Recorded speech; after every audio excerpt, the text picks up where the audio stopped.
Today I am going to be talking about the book Essential Practice by Thrangu Rinpoche, and I'm going to be talking about the second treatise that is discussed in the book, and I will start out with chapter 5 of the second treatise. And this chapter is titled The Selflessness of Phenomena.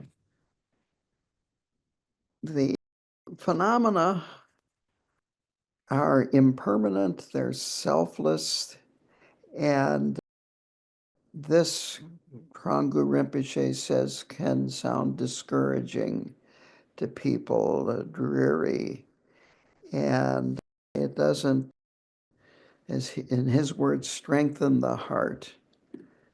But all of that is mistaken. It's a mistaken way of seeing this lack of inherent self or inherent existence. The absence of mental afflictions, which are a result of realizing no self, actually leads to people becoming peaceful and gentle. And that's actually a very good quality. We could use a lot more peace and gentle people in the world today. And if we understand the emptiness of outer phenomena, this can eliminate or at least reduce a strong desire, strong aversion, and strong ignorance. And this too can lead to a sense of leisure, a sense of peace. He talks about his own experience as a young man, that when he first heard these teachings about no self, maybe, but for emptiness, in his words, no way. Gradually, he came to realize that, well, probably these phenomena are emptiness. To, yes, most likely they are emptiness, and so forth. And he brings this up to say that for us it's going to be the same way. It's really quite difficult to say, after living in the world, thinking that it is real, and so forth, for decades and decades and lifetimes after lifetimes. It's very difficult to understand that this has no essence and that the external phenomena are not inherently established. So he has a quote here: a self of dharmas does not exist. And here dharma refers to all things, anything, everything, phenomena, outer phenomena.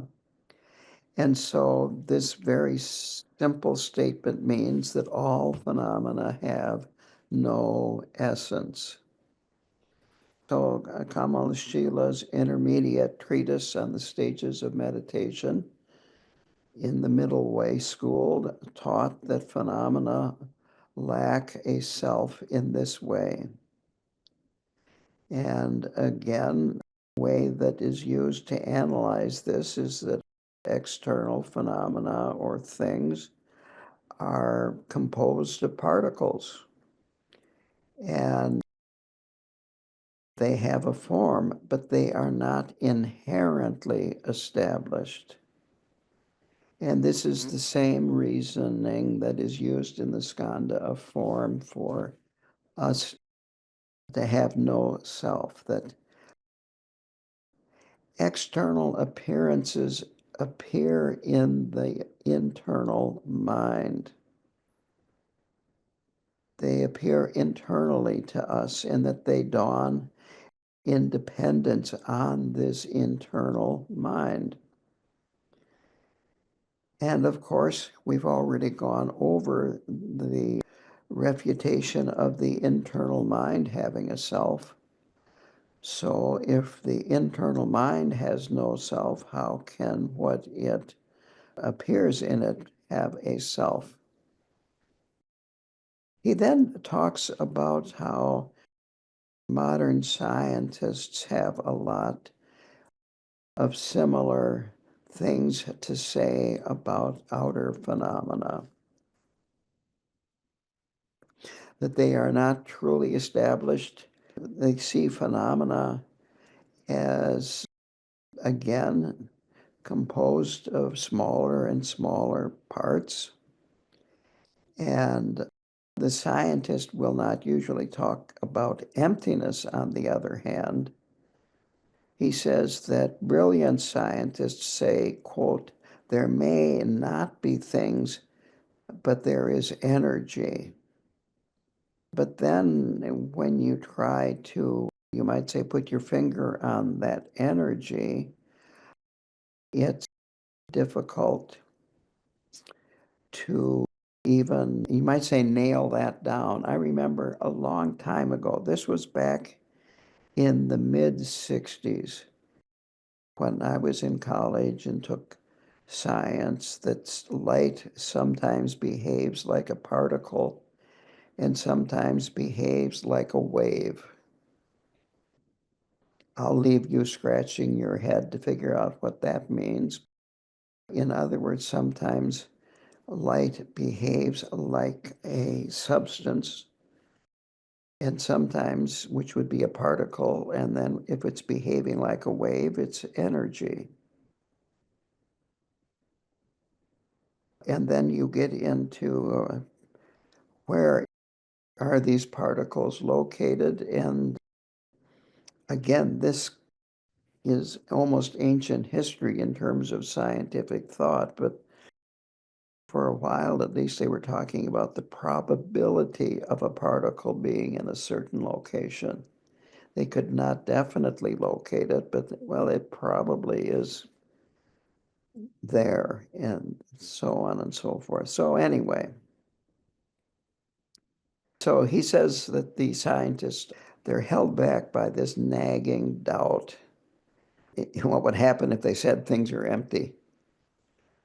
But they will not disagree with what the Buddhists say about external phenomena. Anyway, he threw that in there. Kamalashila did not talk about this at all, but Thrangu Rinpoche felt that it was important to talk about it. Now, going back into outer phenomena, first of all, the qualities that we impute on outer phenomena are comparative and they are relative. We talk about size, for instance, that one thing is big and another is small, and it's because you are comparing them. Winter in Florida is generally warmer than winter in Wisconsin. These are just comparisons, and there is nothing that is inherent there. I like to use currency. You travel, you go to another country, and your money has to be exchanged for the currency of that country. So, what is your money worth? What is the American dollar worth? Well, it's what somebody figures out the rate of exchange is that they're willing to exchange for. You cannot get, for instance, you could not go to the Treasury with a $100 bill and say, I want $100 worth of gold. That ended a long time ago. That basically it is that the government guarantees that it's worth something. But it's just a piece of paper. And it has no inherent worth. It's just what people project on it as being a certain value. And obviously, because of inflation and other causes, what a dollar will buy now, it will be different in a year or two or three or 100. Then he goes on looking back at oneself. And he says, I consider myself to be I, but nobody else does. They consider themselves to be I. Again, this is comparative. He talks about mountains. Are you near a mountain or are you far from a mountain? Depends where you are located. And then pronouns, I, you, he, she, it, on and on and on. These are all used in different ways by different people in different situations. Nagarjuna talked about these being dependent relationships. I remember Chogyam Trungpa describing this as everything has aunts and uncles, relationships. This is the way the world works. Whatever it is that arises in dependence on other things. It doesn't cause itself to arise, and it cannot keep itself from disappearing. It's all based on causes and conditions, and the causes and conditions are based on other causes and conditions.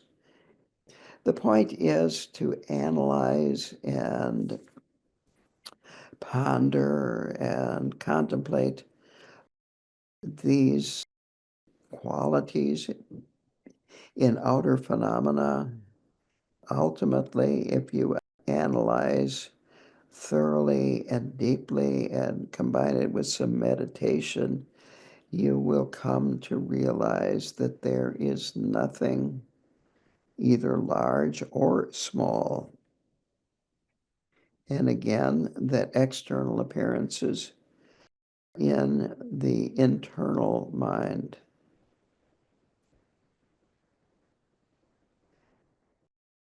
So externally, there's neither not large or small. It's the internal mind that projects small or large onto external things. And other qualities, he mentions good and bad, I, you, and an endless number of comparisons and categories and so forth. So all appearances are in the mind. The mind is internal. There are no external things. Kamalashila explains that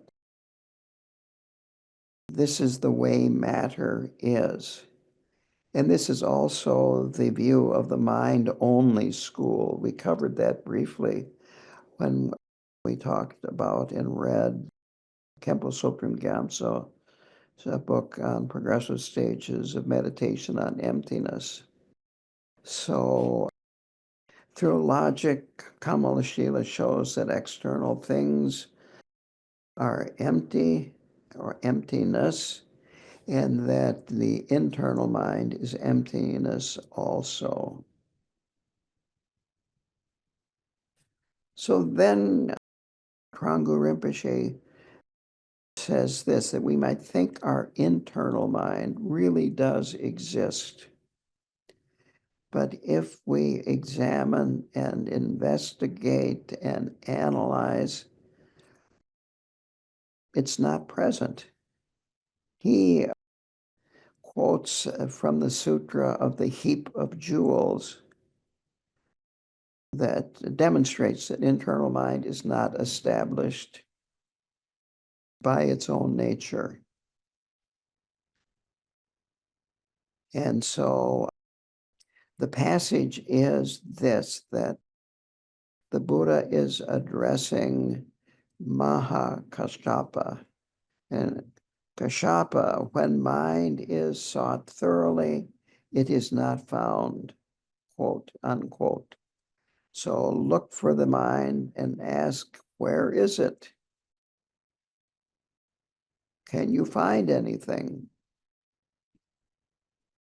If we don't investigate and analyze, we'll think that the mind does exist.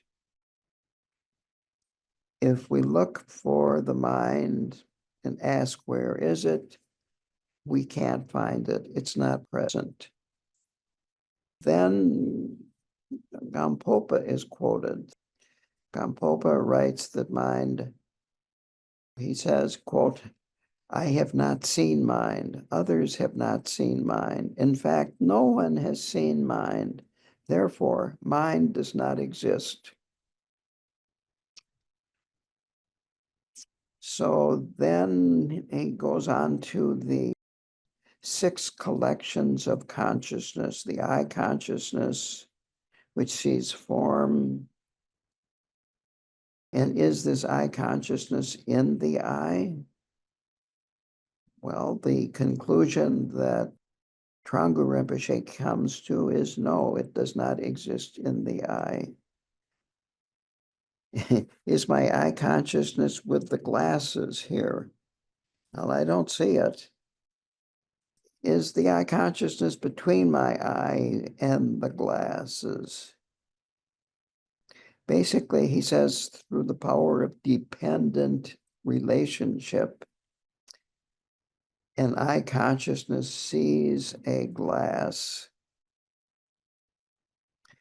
but the consciousness that sees cannot be found.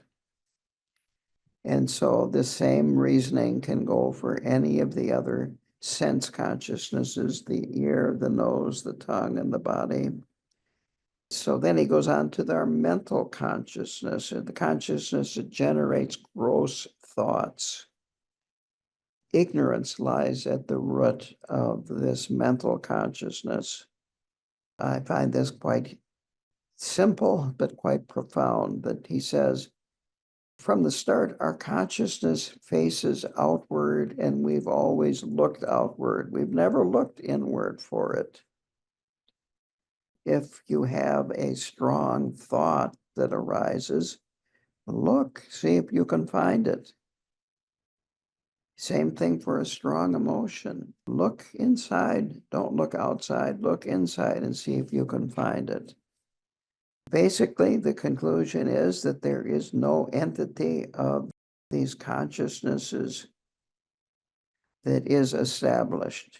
There is no entity that is established, that we have to analyze, we have to reason, and to realize this emptiness of external things.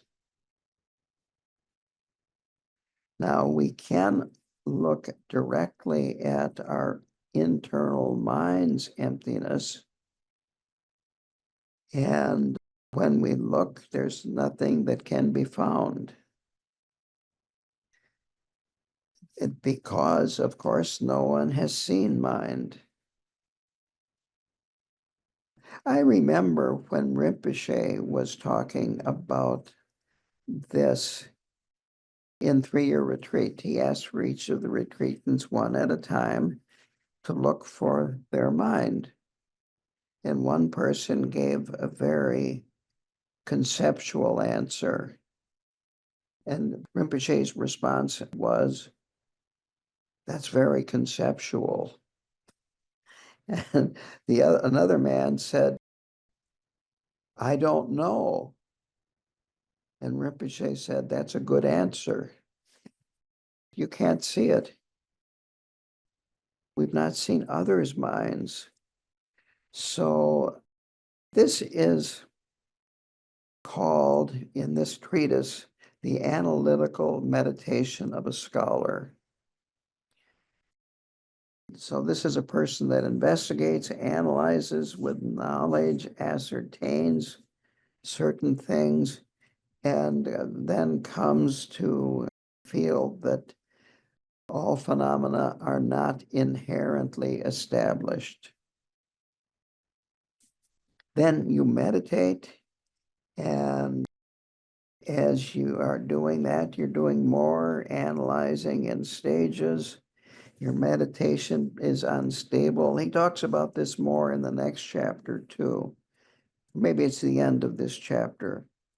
I was preparing for this today, and I'm not sure where I ran into this, but he talks about this more. I'll be coming up to it.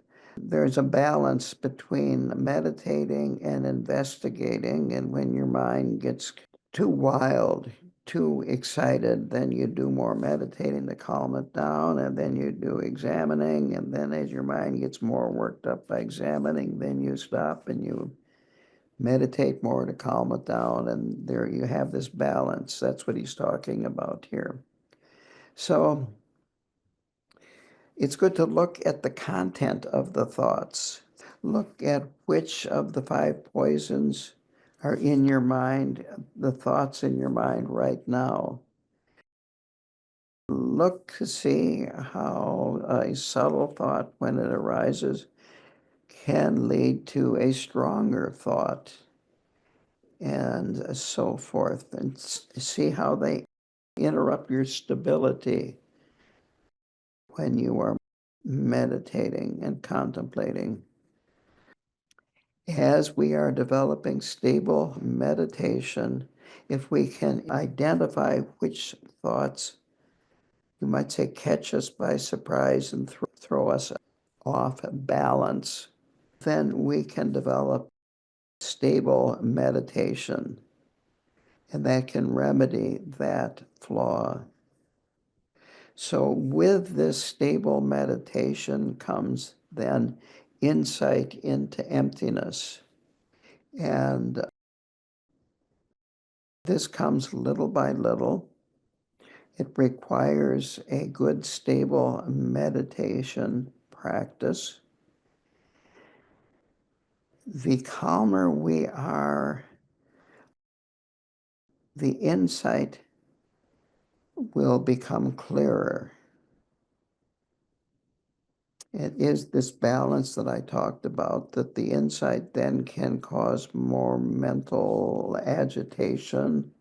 And so you have to have this balance, like I said. So when we are investigating and analyzing our minds, we look for mental afflictions. We look for the motions of the thoughts. We look for laxity and also excitement. We want this balance between laxity and excitement, not too loose, not too tight.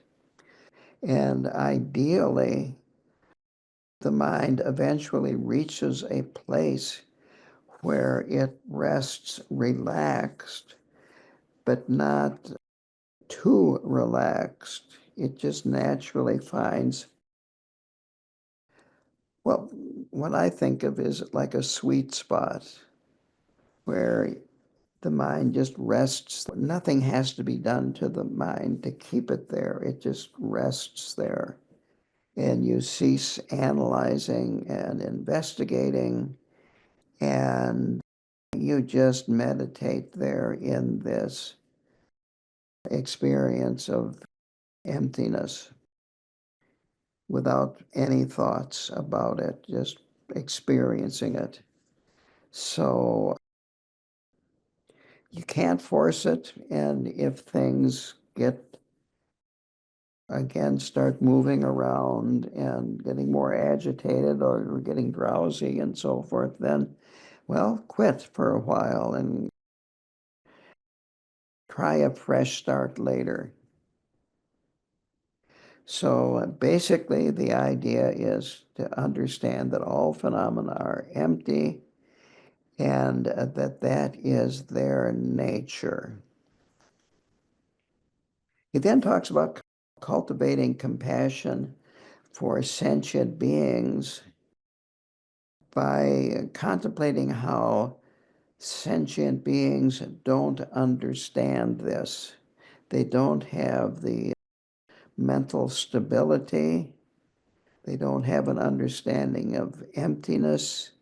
They take their experience as being extremely real and immediate, and they get upset very quickly when things don't go the way that they would like them to go. So if we can think about that, this can help develop compassion for our fellow human beings and even animals. So then he says the way to finish a session after you have done this meditation and contemplation and rested in this nature of phenomena and nature of mind, to do this, to end your meditation, but rest in the meditation posture for just a short while to allow your mind to gradually arise, and then to consider your situation and the situation of others and make an aspiration that you can progress more and be of more benefit to others. Acknowledge your progress and the benefits that you have experienced, and then make this aspiration that in the future I will be able to benefit beings even more than I am now, and I will attain Buddhahood. He then says to finish by getting up slowly, do a few prostrations to the Buddhas and the Bodhisattvas, make offerings to them, and make a good aspiration prayer. So that is how to cultivate this ultimate mind of awakening. And that finishes that 5th chapter. So now I am going to go down to the 6th chapter, and there is only one more chapter after that, the 7th chapter. The 6th chapter is about the 6 transcendent actions, that's the title, but the 6 perfections, as we frequently refer to it. So now he is talking about skillful means. In the last chapter, he was talking about wisdom. Skillful means is about actually how we manifest in the world, how we practice these 6 transcendent actions. These 6 actions are generosity, discipline, patience, exertion, meditations, concentration, and then wisdom. Those are the 6. We work towards perfecting them. They're sometimes called the 6 perfections. We don't start out perfect. We start out quite flawed, but then we gradually, as we travel the path, perfect them. Now, what he says is previously we had meditated on emptiness and the selflessness of individuals and of phenomena, and that this can give birth to great compassion for sentient beings. But we actually need action. It's more than just feeling compassion. We need to have, you might say, compassionate action. And all of these 6 perfections include accumulating merit and also accumulating wisdom. So we have to exert ourselves in order for us to attain realization of emptiness. And then we have to exert ourselves in the practices, the skillful means, or sometimes it is described as skill with means. The idea is skillful actions that are guided by our wisdom and our skills. Now, these 6 are interrelated, and if we practice one, this tends to have an effect, a positive effect on the others. They are not totally separate. And practicing them all, again, leads to completing the path.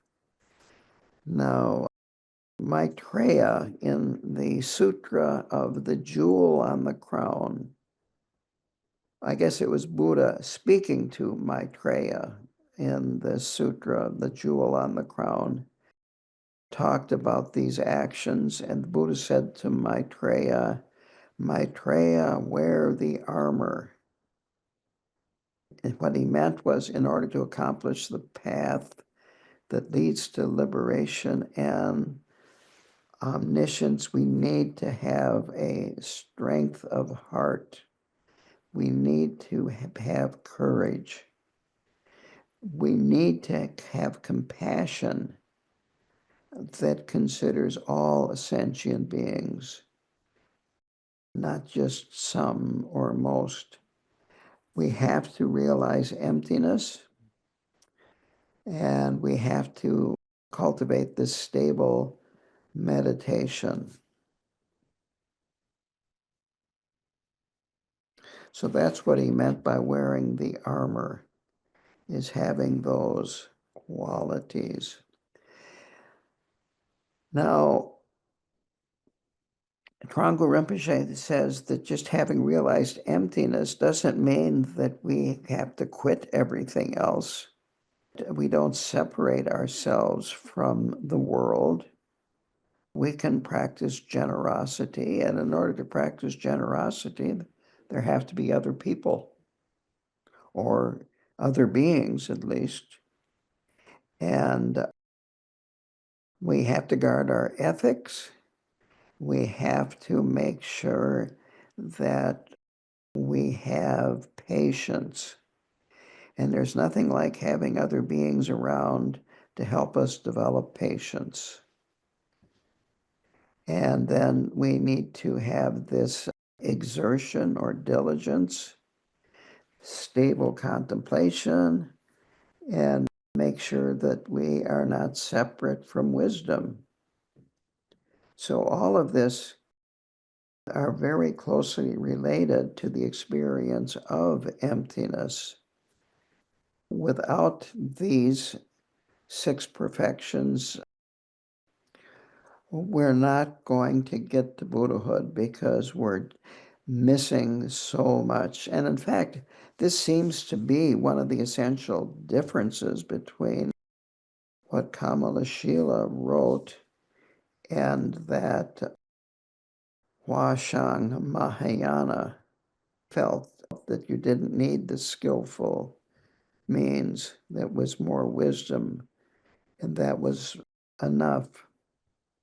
So anyway, training in these 6 transcendent actions are very, very important. And in doing this, the emphasis that Thrangu Rinpoche is placing is on our mind. For instance, generosity, sure, it can mean giving food, clothing, other material resources, and so forth. But the emphasis is on our mind, how we relate to others, what our motivation is, what our state of mind is. He says to think, I must give to others, I will give to others. And there's lots of different ways to give. He goes into here talking about how it's a mistake to think that generosity depends on having a lot of resources to give to other people. He talks about a story of the 5th Karmapa who went to see the Chinese emperor. He was invited by the Chinese emperor, traveled all the way from Tibet to the Chinese emperor and then back home. And on the way back home, an old woman offered him a goat with a broken leg.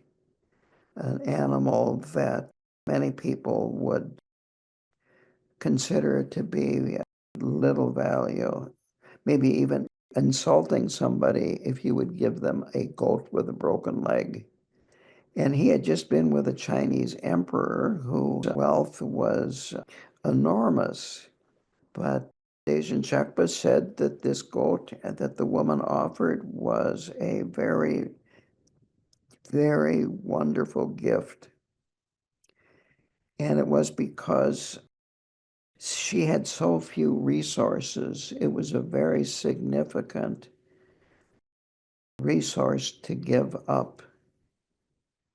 That's important. It's our state of mind that's more important than the gift.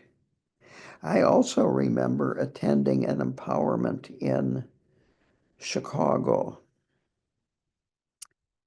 And it was a very high Rinpoche that was giving the empowerment. It went on for days. It was an important empowerment.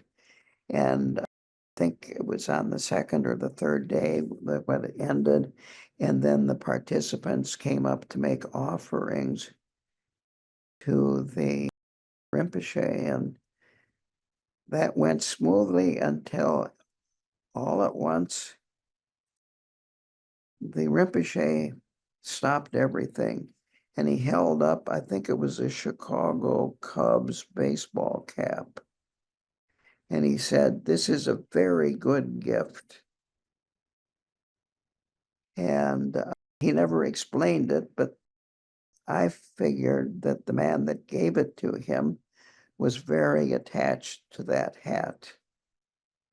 So it's also good to let go of things that we're really attached to. It's good training. So Rinpoche goes down here and says we need to give intelligently. We want to avoid compulsiveness and heedlessness, because then some of the gifts we give may cause harm to some people. Some will help and some may cause harm. And he says we want to avoid giving impure things, such as poison or weapons. I'm going to add this: money that would be used to buy drugs or alcohol. This next example I've heard from other teachers as well. I've never heard anyone say that they actually experienced this, but the example is, well, someone could say to you, "Here, I'm giving you this, so please kill somebody." Or maybe it would be kill an animal. And of course, that is impure giving, and you can't accept a gift like that. Then he says that our reasons for giving may be impure, our very reasons, that they're motivated by envy or competitiveness. We might figure if we give now that in the future we'll receive something even better in return. And we might be intending to deceive other people. And so all of that is pointless. It's just creating more negative karma and confusion.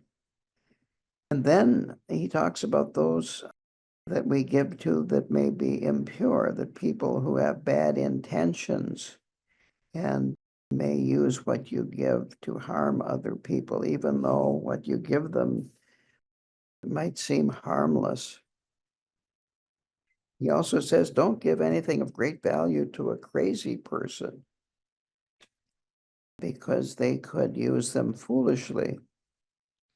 So basically, we want to avoid giving stupidly, that we want to give with intelligence and make our gifts really benefit beings. He says, if we give wisely, then benefit will arise. The recipient's wish will be fulfilled, and in dependence on that, no one, neither ourselves nor others, will be harmed. Then he talks about ethics. It's interesting. He talks about the 7 non-virtuous actions of body and speech. I did not find in here where he talked about the 3 unvirtuous actions of mind, so I'm not going to go into them. But the idea is that with ethics, we abandon harming others. And on the other hand, he says that at times they are permitted. A wise, highly realized being might do things that look like they are harmful, but their motivation is pure, and therefore they're beneficial. So he used an example that the Buddha told of a previous life of his where he killed a man that was going to kill 500 bodhisattvas. But his intention was to save the lives of 500 bodhisattvas. And Thrangu Rinpoche said that because of that, his actions did not contradict the practice of ethics. So now the next paramita, he uses the term, or his translator uses the term, constancy. I've heard it described as patience more frequently, but it means not hating. It's interesting, sometimes it's called wrathful actions, sometimes forceful actions, but he talks about Mahakala, for instance, and how Mahakala and some other of these wrathful deities, that they are there to protect the Dharma and to protect the practitioners. And while they look fierce, they might look angry, their anger is an expression of kindness. The point that he makes here, that it is not necessary to always have a patient face. I remember, again, this happened in 3-year retreat. Khenpo Karthar Rinpoche was such a kind, gentle person. There was a man in the shrine room. We weren't practicing. There was no teaching going on. But he was playing something like Mary Had a Little Lamb on one of the instruments. And Rinpoche walked into the shrine room, looked right at him, and went, "No!" and then walked out. Well, the man never did that again. The point being, this kind of action actually was done compassionately rather than in anger. He just did it a very strong way, a way that got directly to the problem that needed to be fixed. And it worked. And then, of course, he walked out and he wasn't angry. The problem had been solved. So these wrathful protectors are there to protect the Dharma and to protect practice. This is protecting others from harm and doing things that harm themselves.